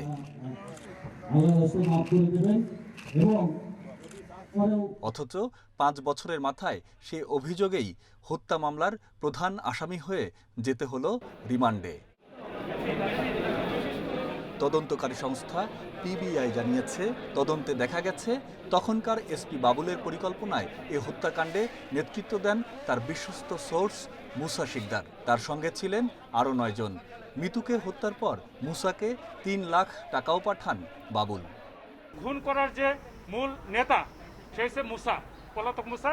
সেই মুসার আত্মীয় হচ্ছে কাজী আল মামুন, অর্থাৎ বাবুল আক্তার তার ব্যবসায়িক পার্টনার সাইফুলের মাধ্যমে টাকাটা মুসার আত্মীয় কাজী আল মামুনের নিকট বিকাশের মাধ্যমে পাঠায় এবং কাজী আল মামুন সেই টাকাটি মুসা এবং মুসার ওয়াইফের নিকট প্রেরণ করে। তদন্তকারী সংস্থা ও মিতুর পরিবার বলছে 2012 সালের পর কক্সবাজারের দায়িত্ব পালন করতে গিয়ে সেখানে এক নারীর সঙ্গে সম্পর্কে জড়ান বাবুল আক্তার। জাতিসংঘ মিশনে সুদান গেলে তার ফোনে সে নারীর 29টি SMS দেখতে পান মিতু। এ নিয়ে অশান্তির জেরে মিতুকে হত্যার পরিকল্পনা করেন বাবুল। পরকীয়ার প্রেম যে 13 সাল থেকে বাবুল কক্সবাজার ছিল, আর এই মেয়েও যে এনজিও কর্মী সেও ওখানে ছিল। তাদের পরিচয়ের কারণে এইসব ঘটনা, তাদের পরকীয়া প্রেম হয়, যেটা মিথুন নলেজে আসে, সেটা বাধা দেয়। বাধা দেওয়ার কারণে পরবর্তীকালে এক পর্যায়ে এই বাবুল আক্তার তার দুনিয়া থেকে সরাই দেয় এই পরিকল্পনা করে। প্রাথমিক তদন্তে আমরা বাবুল আক্তার সম্পৃক্ত পেয়েছি। এরপরে মোটিভ অফ ক্রাইম যেটা, সেটা আরও বিস্তারিত তদন্ত করার প্রয়োজন রয়েছে। ইতিমধ্যে আমরা কিছু ডকুমেন্টস পেয়েছি, তার পূর্বাপর আচরণ পেয়েছি, এবং যে ডকুমেন্টসগুলো পেয়েছি সেগুলো আমরা আরও অ্যানালাইসিস করে বিস্তারিত বিষয়টা আমরা তদন্তে নিয়ে আসবো। মিতু হত্যায় বাবুল আক্তার সহ 8 জন এরই মধ্যে গ্রেপ্তার হয়েছেন। পলাতক রয়েছেন হত্যায় অংশগ্রহণকারী মুসা শিকদার ও কালু। এছাড়া বন্দুকযুদ্ধে নিহত হয়েছেন 2 জন। Mamunur Rashid, independent news desk. 5 তারকা হোটেলগুলোতে বিদেশি অতিথি না থাকায় গত 1.5 বছরে 7,000 কোটি টাকার বেশি লোকসান হয়েছে বলে দাবি ব্যবসায়ীদের। এ অবস্থায় ব্যবসা টিকিয়ে রাখতে অর্ধেকের বেশি কর্মীকেও ছাঁটাই করতে হয়েছে। পর্যটন বিশেষজ্ঞরা বলছেন, করোনার ধাক্কা সামাল দিতে ব্যবসায়ীদের ঋণ সুবিধা নিয়ে নতুনভাবে পরিকল্পনা করতে হবে। করোনার কারণে প্রায় 1.5 বছর ধরে বিভিন্ন দেশে চলছে নানা বিধিনিষেধ। দেশে করোনার প্রভাব বেড়ে যাওয়ায় বিদেশিদের আসতেও মানতে হচ্ছে নানা শর্ত। এ অবস্থায় বিদেশি অতিথি সংকটে 5 তারকা হোটেলগুলোর ব্যবসা নেমে এসেছে 40 ভাগেরও নিচে। স্বাভাবিক পরিস্থিতিতে হোটেলগুলোতে সভা, সেমিনার ও রুম বুকিংয়ে 80 ভাগের বেশি অতিথি থাকে। তবে করোনার কারণে লকডাউন থাকায় বর্তমানে হোটেলগুলোতে শুধুমাত্র প্রবাসীদের কোয়ারেন্টাইন চলছে বলেও জানান ব্যবসায়ীরা। সার্ভিসের যে লোকগুলো থাকে, আপনার কিচেনে যে লোকগুলো থাকে এবং আপনার আদার্স যে অপারেশনে যে লোকগুলো থাকে, আপনার স্বাভাবিক তাদেরকে আপনার ছুটিতে পাঠাতে হচ্ছে এবং বাধ্য হয়ে তাদেরকে ছাঁটাইও করতে হচ্ছে। এবং নতুন করে যারা চাকরি ছেড়ে দিচ্ছে, কোনো উপায়ন্তর না পেয়ে তাদেরকে আমরা তাদের রিপ্লেসমেন্টও আমরা নিতে পারছি না, যে আমরা তাদের স্যালারি কীভাবে দিব, যেহেতু আমাদের বিজনেস বন্ধ হয়ে যাচ্ছে। পর্যটন বিশ্লেষকরা বলছেন, তারকা হোটেলগুলোর ব্যবসা বাড়াতে হোম ডেলিভারি খাবার সার্ভিস চালু করা যেতে পারে। সেই সঙ্গে ব্যবসায়ীদের নতুনভাবে পরিকল্পনা করতে হবে বলেও জানান তারা। 10,000-এর মতো হোটেল রয়েছে। এই শিল্পের সাথে প্রত্যক্ষ এবং পরোক্ষভাবে প্রায় 40 লক্ষ মানুষ কর্মরত রয়েছে। হোটেল বিজনেসে যারা রয়েছে তাদেরকে ট্যুরিজম, ইলেকট্রনিক ট্যুরিজমের উপর অনেকটা বেশি গুরুত্ব আরোপ করতে হবে। আমাদের এখন অনেকগুলো 5 স্টার হোটেল, 3 স্টার হোটেল, বড় বড় হোটেল তৈরি হয়েছে, রিসোর্ট তৈরি হয়েছে, যেখানে আপনার অনেক বিনিয়োগ আছে, অনেক কর্মচারী আছে। যতটুকু কম সম্ভব যে জব লস, মানুষের যেন চাকরিচ্যুতি কম হয়। করোনার মধ্যে কর্মীদের চাকরিচ্যুত না করে পরিচালনা ব্যয় কমাতে সরকারকে এগিয়ে আসতে হবে বলেও জানান পর্যটন সংশ্লিষ্টরা। Sohel Rana, independent news, Dhaka. রাজধানীর লালমাটিয়ায় লকডাউনে বিপদে পড়া খেটে খাওয়া মানুষকে ইফতার বিতরণ করা হচ্ছে মেহমানখানায়। স্বেচ্ছাশ্রমের এই উদ্যোগে যুক্ত হয়েছেন অনেকেই। পরম যত্নে সাজানো হচ্ছে নানা পদের খাবার। মেহমানখানার পক্ষ থেকে বিতরণ করা হয় এসব ইফতার সামগ্রী। দুস্থ খেটে খাওয়া মানুষ সহ যে কেউ মেহমানদারি পান এখানে। খাওয়ান ভালোই লাগে বাবার আমার ঘরে দিয়েছে খাওয়ান ভালোই লাগে পুরো 1 মাস ধরে দিয়েছে আরও মাইকে খায়। কারণ প্রতিদিন আসছি এখানে বসে ইত্যাদিটা করি, আমার ওই 50 টাকা পয়সা থাকলে হয়তো সংসারের একটু কিছু সহযোগিতা হইতেছে। রাজধানীর লালমাটিয়ায় গত রমজান থেকে শুরু হয় মেহমানখানার কার্যক্রম। দিনে হাজার দেড়েক মানুষকে দেয়া হচ্ছে ইফতার, কেউ চাইলে খাবার পৌঁছে দেয়া হচ্ছে তার বাসায়ও। এই উদ্যোগে স্বেচ্ছাসেবক হিসেবে যুক্ত হয়েছেন 40 থেকে 50 জন। আমিও হয়তো একদিন এরকম ছোটোখাটো একটা, আমার এত বিশাল হবে না হয়তো, এখানে যেমন এখানে 1 থেকে 2 আস্তে আস্তে 2000-এর উপরে চলে গেছে আমাদের মেহমান। তো আমি যতটুকু পারি চেষ্টা করব মেহমানখানা নিজের মতো করে আমার এলাকায় করার জন্য। আমি মেহমানখানায় কাজ করে আমি খুব আনন্দ পাই, এই জন্য আমি এই কাজটা করি। এই কাজটা মামাদের সাথে সাহায্য করতে, হাতে হাতে শরবত বানাতে, খাবার দিতে, এই কাজগুলো করতে আমার খুব আনন্দ হয়। নাট্যকর্মী আসমা আক্তার লিজার উদ্যোগে যাত্রা শুরু মেহমানখানার। পরে তার সঙ্গে যুক্ত হন বন্ধু স্বজনেরা। সহায়তা এগিয়ে এসেছেন বিত্তবানরাও। আসমা আক্তার লিজা যিনি ছিল, উনি কিছু জিনিস ঘটনা দেখছে, দেখার পরে তার মনে হয়েছে এইভাবে কিছু একটা করা উচিত, মানে সাধারণ দুস্থ যারা থাকে তাদের পাশে দাঁড়ানো উচিত। এটা বাড়তে বাড়তে এটা চলে গেছে না 1500 প্লাস, 1550-1600 হয়ে গেছে আর কি। এটা দুইভাবে হয়, আমাদের এখানে কিছু যায় পার্সেল ডেলিভারি হয়, যারা বাসায় খাবার নিয়ে যায়। রমজান ছাড়াও সারা বছর শুক্রবার করে দুস্থ অসহায় মানুষের মাঝে খাবার বিতরণ করা হয় মেহমানখানার পক্ষ থেকে। সুলতানা জাহান মিতু, ইন্ডিপেন্ডেন্ট নিউজ, ঢাকা। কুড়িগ্রামের ফুলবাড়িতে চাষ হচ্ছে সুপারফুড স্পিরুলিনা। 7 জন তরুণের এই উদ্যোগ এখন পর্যন্ত স্পিরুলিনা চাষে সবচেয়ে বড়। নিজেরা আত্মনির্ভরশীল হওয়ার পাশাপাশি দেশের পুষ্টি চাহিদা পূরণের স্বপ্ন দেখছেন তরুণ এই উদ্যোক্তারা। নীলাভ ও সবুজ শৈবাল স্পিরুলিনা পুষ্টিমানের জন্য সুপারফুড হিসেবে পৃথিবী জুড়ে এর খ্যাতি। এবার কুড়িগ্রামের ফুলবাড়িতে কৃত্রিম জলাধার তৈরি করে চাষ হচ্ছে সামুদ্রিক শৈবাল। শেরেবাংলা কৃষি বিশ্ববিদ্যালয় থেকে প্রশিক্ষণ নিয়ে প্রায় 3 মাস আগে স্পিরুলিনা চাষ শুরু করেন 7 তরুণ উদ্যোক্তা। প্রায় 3.5 লাখ টাকা ব্যয়ে তৈরি করেন কৃত্রিম জলাধার। তারা জানান, সামুদ্রিক শৈবালকে কৃত্রিম জলাধারে চাষের জন্য পানিতে মেশানো হয় কয়েক রকমের রাসায়নিক পদার্থ। ফুলবাড়ি অ্যাগ্রো কোম্পানিটা চালু করে 3 মাস হলো। আমরা এর মধ্যে 2বার হারভেস্টিং করেছি এবং প্রতিকে সপ্তাহে আমরা 20 কেজি করে হারভেস্টিং করতে পারি। দেশের চাহিদা পূরণের জন্য, নিজের স্বাবলম্বী হওয়ার জন্য আমরা এই স্পিনাচ চাষ করতেছি। বর্তমানে দেশে স্পিরুলিনার দাম কেজি প্রতি 6 থেকে 7,000 টাকা। এর পুষ্টিগুণ সম্পর্কে প্রচারণা বাড়লে বাণিজ্যিকভাবেও এই চাষ লাভবান হবে বলছে কৃষি বিভাগ। সরকারি উদ্যোগকে যদি বাজারজাতকরণের ব্যবস্থা তৈরি করা যায়, এই সঙ্গে যারা সংশ্লিষ্ট বিভাগ আছে তারা যদি এই বাজারজাতকরণের ব্যাপারে সহায়তা করে, তাহলে এরকম অনেক উদ্যোক্তা তৈরি হবে। পুষ্টিগুণ বিবেচনায় স্পিরুলিনাকে বলা হয় গ্রিন ডায়মন্ড। দেশের পুষ্টি সমস্যা দূর করতে এর অভ্যন্তরীণ চাহিদা তৈরির তাগিদ বিশেষজ্ঞদের। জাতিসংঘের খাদ্য ও কৃষি সংস্থা বিভিন্ন সদস্য দেশের পুষ্টিহীনতা দূরীকরণে এটি ব্যবহারের নির্দেশনা প্রদান করেছে। স্পিরুলিনা চাষ এভাবে হয়, তাহলে আমরা দেশের অভ্যন্তরীণ চাহিদা মেটানোর পরেও বিদেশে রপ্তানি করে প্রচুর বৈদেশিক মুদ্রা অর্জন করতে পারব। উদ্যোক্তারা বলছেন, সঠিকভাবে বাজারজাত করা হলে মাত্র 20 থেকে 30,000 টাকা বিনিয়োগে 2 থেকে 3 লাখ টাকা আয় সম্ভব। Independent news desk. গাজা উপত্যকায় ইসরায়েলি বিমান হামলায় 16 শিশুসহ নিহতের সংখ্যা বেড়ে হয়েছে 67 জন। কয়েক শতাধিক আহত হয়েছে বলে জানিয়েছে স্থানীয় স্বাস্থ্য মন্ত্রণালয়। এছাড়া দিনভর প্রচণ্ড বিস্ফোরণের কারণে গাজার শিশুরা আতঙ্কিত বলে জানিয়েছে বার্তা সংস্থা আল জাজিরা। বিস্ফোরণের ফলে শিশুদের মানসিক সমস্যার সৃষ্টি হচ্ছে বলেও জানিয়েছে তারা। ফিলিস্তিনের এক হাসপাতালের পরিচালক জানান, আহত অবস্থায় হাসপাতালে ভর্তি হওয়া বেশিরভাগই নারী ও শিশুসহ বেসামরিক নাগরিক। হামলায় গাজার স্বাস্থ্যসেবা ভেঙে পড়ছে বলে জানান তিনি। এদিকে হামলা বন্ধে ইসরায়েলকে চাপ দিতে বাইডেন প্রশাসনের প্রতি আহ্বান জানিয়েছে মার্কিন আইন প্রণেতারা। করোনা প্রতিরোধে অক্সফোর্ড অ্যাস্ট্রাজেনেকার টিকা কোভিশিল্ড নেয়ার 1 মাস পর 92% এবং 2 মাস পর আইইডিসিআর জানিয়েছে টিকাদান শুরুর পর থেকে আইসিডিডিআরবির সঙ্গে যৌথভাবে টিকা গ্রহীতাদের রক্তে কোভিড-19 অ্যান্টিবডির উপস্থিতি সংক্রান্ত গবেষণা পরিচালনা করা হচ্ছে। গবেষণার প্রাথমিক ফল পর্যালোচনায় দেখা গেছে, প্রথম ডোজ টিকা নেওয়া 120 জনের মধ্যে 1 মাস পর 92% দেহে এবং 2 মাস পর 97% দেহে অ্যান্টিবডি তৈরি হয়েছে। সব বয়সের টিকা গ্রহীতার দেহে অ্যান্টিবডির উপস্থিতি পাওয়া গেছে।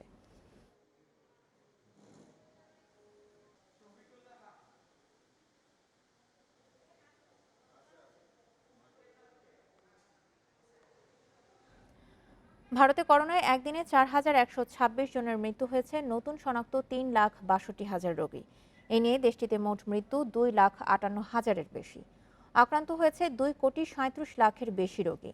বিশ্বে করোনায় একদিনে 13,843 জনের মৃত্যু হয়েছে। নতুন রোগী শনাক্ত হয়েছে 7,51,000-এর বেশি।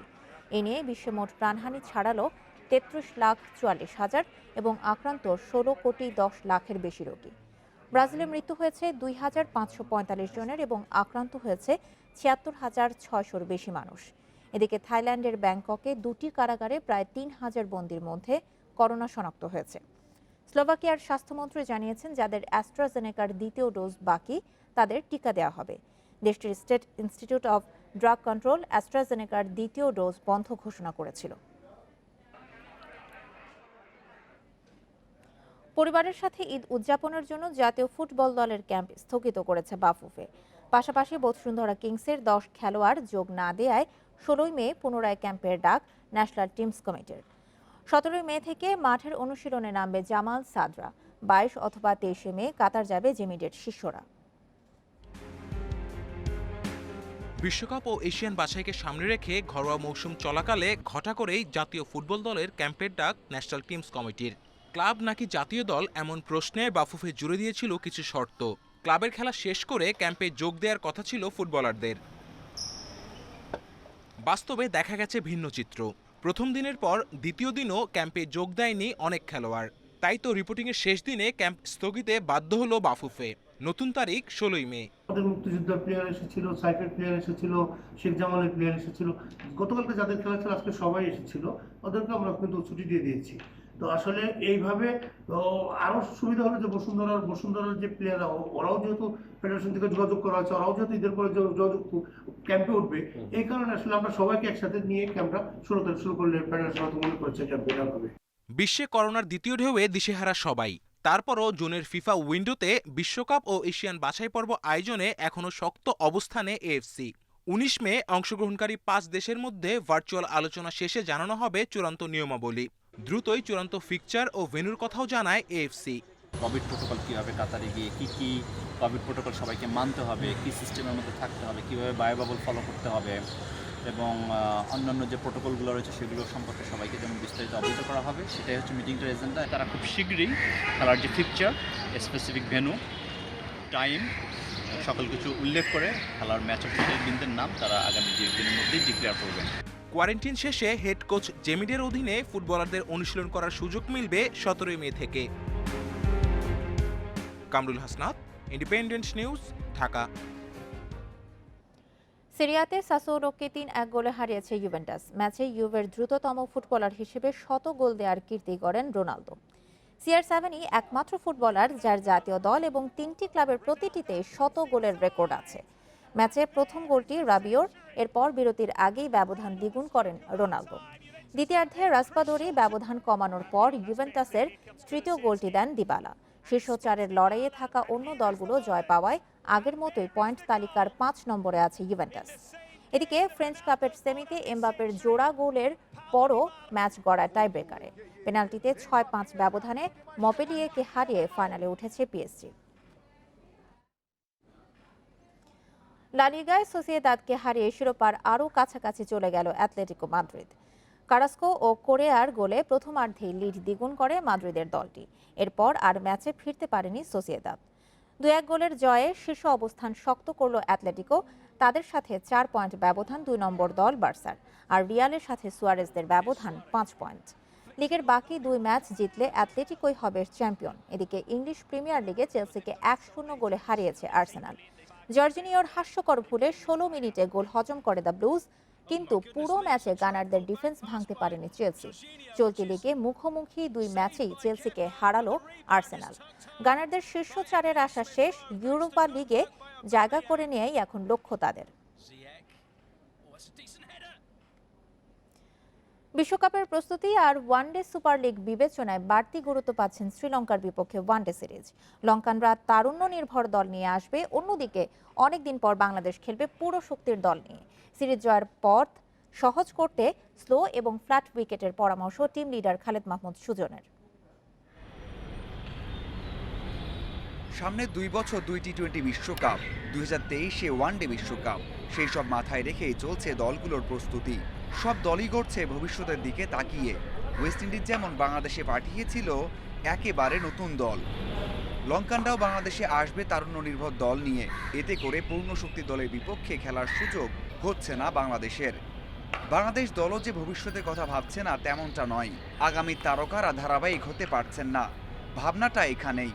এবার শ্রীলঙ্কার বিপক্ষে ওয়ানডে সিরিজে অনেকদিন পর পুরো শক্তির বাংলাদেশকে পাওয়া যাচ্ছে। ফিরছেন সাকিব মুস্তাফিজ, নেই বড় ইনজুরিও। টিম লিডার তাই সিরিজ জয়ে আশাবাদী। কুশল পেরেরা ওদের খুব ক্যাপ্টেন রোল হয়তো প্লে করবে, ভেরি ইম্পর্টেন্ট প্লেয়ার আবিষ্কার, আমরা জানি কতটুকু ডেঞ্জারাস হতে পারে ও। সুতরাং ওদের টিম যে খারাপ একদম এটা বলা যাবে না কিন্তু, হ্যাঁ। আর আমরা ডেফিনেটলি যে আমি যেটা বলছিলাম যে এই ফর্মেটটা আমরা ভালো খেলি, আর আমি মনে করি যে আমাদের স্কিল বা সব কিছু আমাদের যেরকম দল, আমাদের আসলে সিরিজ না জেতার কোনো কারণই নেই। আইপিএলে সেরা ফর্মে ফেরার ইঙ্গিত দিয়েছেন মুস্তাফিজ। স্লো উইকেটে যার বল হয়ে ওঠে আরও ভয়ঙ্কর। সাকিব মিরাজও অপেক্ষায় আছেন ছড়ি ঘোরাতে, তাই তো স্পিন ধরবে এমন ফ্ল্যাট উইকেটে খেলার পক্ষে সাবেক এই অধিনায়ক। যেরকম উইকেটে খেলেছি ওরকম উইকেটে খেলতে, যে যতটুকু পারি ফ্ল্যাট উইকেটে খেলাটাই আমি মনে করি। আমাদের স্কিল ভালো আছে, I believe. Shakib Mustafiz back করেছে, তো আমাদের মনে হয় যে আর এই ফর্মেটে তো আমরা সবসময় ভালো। আমরা বেশিদের সাথেও খুব ট্রিনির আরামেই জিতেছি সিরিজ। প্রতিষ্ঠিত পাশাপাশি ভবিষ্যতে